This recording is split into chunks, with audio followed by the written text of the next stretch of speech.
Yo, what's going on, guys? It's your boy. Welcome back to another video. So today I'm going to be doing another My Mini Movie review. I got the pleasure of going to go watch the new Transformers movie out in theaters. My Mini Movie Review. And I want to go ahead and give a spoiler warning, as always. If I'm talking about a movie, I cannot necessarily talk about it without accidentally spoiling stuff about it. So, to dive right into this, I really enjoyed this film. Something that I liked about this movie is it takes place in 1994, and a lot of the references to the early 90s are very accurate and up to date. I loved Optimus Prime's and Bumblebee's relationship in this movie, and I think that Anthony Ramos did a phenomenal job with the role that he was given. Overall, I'm gonna be 100% honest. I don't recall ever seeing any of the other Transformers movies. I have all of them, and they're on my watch list, and I'm going to go through and watch them eventually. And I was thinking about watching them before watching this movie, but I realized something that's nice about watching movies in a series without watching the full series is it kind of helps it when you watch those other movies. It'll connect dots for you. That's actually very cool. Because what's it called? When I watched the Star Wars franchise, I watched it out of order. And I thought that was really interesting and like very unique. So what's it called? With that, now in the future when I watch the Transformers series, there's probably some dots that are going to be connected to me. That's going to be pretty cool. But yeah, I really liked this movie. I thought it was great. The only reference that I've ever had for Transformers in the past, and knowing kind of what's going on, is the Transformers ride at Universal. So my knowledge of that with this, it was a little helpful. I knew Bumblebee and Optimus Prime existed. That was pretty much it. But I liked this movie. I thought it was great. They did a good job introducing how the Autobots work, what the Autobots are. The Beasts, I can't remember what they're called right now. I think they're like Maximus or something like that. They were pretty cool. There's a handful of them in this movie, and I really like the designs of all of them. Something that I liked about this movie is I feel like all throughout the entire movie, the CGI was very spot on. And I will admit, I think that the Transformers were in it a lot more than I was expecting, which sounds weird, right? Like, I know, like, right off the bat, you're like, it's a Transformers movie. What do you mean the Transformers were in it more than you thought? A lot of times with movies like this, where they're big CGI budgets, they try to do as much practical shooting as they can, and they try to create very character-driven stories with the human characters in the movies, so they don't have to constantly have the CGI characters on screen. Take the movie Cocaine Bear, for example. That movie, Cocaine Bear, like the title character is literally the bear. The bear's in it for about 15 minutes, and they create a story about these characters that are human so that they don't have to constantly be using a bunch of CGI.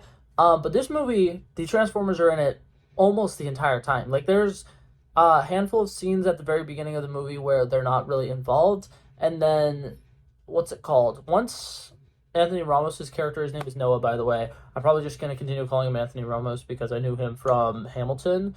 But his name is Noah. His character is introduced, and like the first like 20 minutes or so, there's not a lot of Transformers stuff. But once he is introduced to the Transformers, it's like constant. We'll see them constantly over and over and over again. And it's pretty cool. I like it a lot. But yeah, so to talk about some things that I like about this movie and some things that I did not fully like about this movie, I thought that this movie was going to be more comical. Anthony Ramos, in my opinion, is a very good comedic actor, and the female actress who's in this, I didn't even know she was going to be in this. I've seen her in other things. She's usually pretty funny, and I feel like in this movie, there wasn't a lot of jokes. Pete Davidson's character, he voices Mirage. He makes a couple of jokes, but at the same time, he is kind of underutilized in this, which I'm not going to say he was underutilized because he's like the main Transformer that we hang out with, but like, I feel like there weren't as much laugh out loud moments in this as there's been in a lot of other movies that have came out recently, which isn't huge, but like when you're watching a movie that's long and there's a lot of CGI and stuff like that, it helps to have things that are constantly like keeping you on your toes and keeping you entertained. And it's kind of like a hook in an essay. You need something that'll grab the person's attention and kind of keep their attention. The action sequences were doing a decent job with that, but when there weren't any action sequences for like 20-minute periods, it was just like exposition, exposition, exposition, exposition. And then the female actress in this movie, I feel like did not do a great job portraying the Wonder, because what's it called? Anthony Ramos, when he first sees the Transformers, there's an entire chase sequence where he is absolutely losing his shit, has no idea what's going on. And then there's a scene with him in a parking garage where he's watching all the Autobots talk and communicate and stuff like that. And once again, he's freaking out. There's a solid like 20 minutes of the movie where he's kind of just in total shock about what's happening. But the girl who, is in this movie, she sees the Autobots, and obviously when she first sees them, she's kind of being chased, so she's running for her life. She doesn't really have a chance to react. But once things calm down, she doesn't even seem like slightly fazed by the fact that there are these giant robotic cars that are talking to them. And that's something that bothered me a little bit about this movie. It's a small thing here and there, but it's there. But yeah, something that I really liked about this movie, Anthony Ramos's little family aspect was pretty interesting, and I like the kind of like New York pride that they showed, because that's something that I really like in movies, especially like the Amazing Spider-Man type movies, where they show the community side of New York, because a lot of people, they think big city living isn't very personal, but in movies, when they glorify big city living, it makes me very happy. And what's it called? Obviously, I just dropped something, sorry. Obviously, our main characters aren't necessarily living the most glorious of life, but they do kind of show that there's like a sense of community in the cheap part of town that they're in. And then, yeah, the little actor who played his little brother was pretty interesting. I liked him. I thought that their relationship and chemistry worked really well. It was a very believable older brother, younger brother kind of situation going on there. I think that I've gone over basically all of the human stuff that I wanted to talk about. There's something else that happened at the end that I might get into, but at the same time, since I haven't seen the rest of the franchise, I don't know how big of a deal it was. But yeah, so now to talk about the Autobots a little bit more. Mirage was cool, but they didn't use the Mirage effects like as much as I think they should have. They used it during the chase scene. They had like the little short period of time where he was making duplicates of himself during the chase scene, so the guy couldn't figure out what was going on. And I actually loved that sequence. The entire chase scene was really good, but specifically there was a scene where Mirage makes a couple like different Mirages of himself, obviously driving. And in each of them, there's a variant Anthony Ramos, and there's just one where he's flipping off the cops that they're chasing, and then there's one where he's just like so excited, and then like we switch back to our version of the character Noah, and he's just kind of like freaking out, losing his shit, and has no idea what's going on, and that was really cute. Overall, I thought Mirage was cool, but like I said, they underutilized the fact that his powers are to like make other like versions of himself and kind of like holograms and stuff like that. And I feel like there were so many times that could have been useful, but he used it for that chase scene, and then he used it at the end of the movie for a really quick one-off fight where he lost almost immediately. Yeah, so that happened. That was interesting. Something that I liked about this is, in this, Optimus Prime doesn't really like people or trust people, and they kind of like build the connection between Optimus Prime being like an older brother for the Autobots and trying to, you know, take care of them as best as they can, and Anthony Ramos's character Noah is doing the same thing. And I like those little parallels that they show in this. It's very interesting. The Beast, I feel like, were very underutilized in this movie, and they're literally in the title, Rise of the Beast.